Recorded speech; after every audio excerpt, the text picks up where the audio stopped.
కోరలేదా కలిసిందిరా. నువ్వు తినొద్దురా, నువ్వు తినొద్దురా, నువ్వు తినొద్దురా, నువ్వు తినొద్దురా, నువ్వు తినొద్దురా, నువ్వు తినొద్దురా. అమ్మా ఝాన్సీ, ఈసారి పండక్కి తప్పకుండా రండమ్మా. ఈసారి మాత్రం అల్లుడిని పిల్లల్ని తీసుకొని రావాల్సిందేనమ్మా. సరే, సాయంత్రం చేస్తా ఉండు. పిన్ని, పనంతా అయిపోయింది పిన్ని.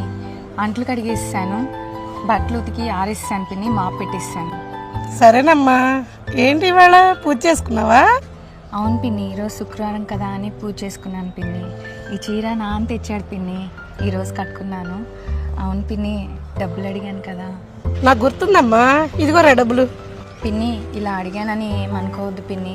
బాబు హాస్టల్లో ఉన్నాడు కదా, వాడికి బట్టలు పుస్తకాలు కొనాలి పిన్ని. సరే అమ్మా, నేనేమనుకుంటానమ్మా, నువ్వు వెళ్ళురా. మొగుడు మంచోడే అయితే ఈ బాధలు ఎందుకు ఈ అమ్మాయికి? పాపం ఎంత మంచిదో పిల్ల.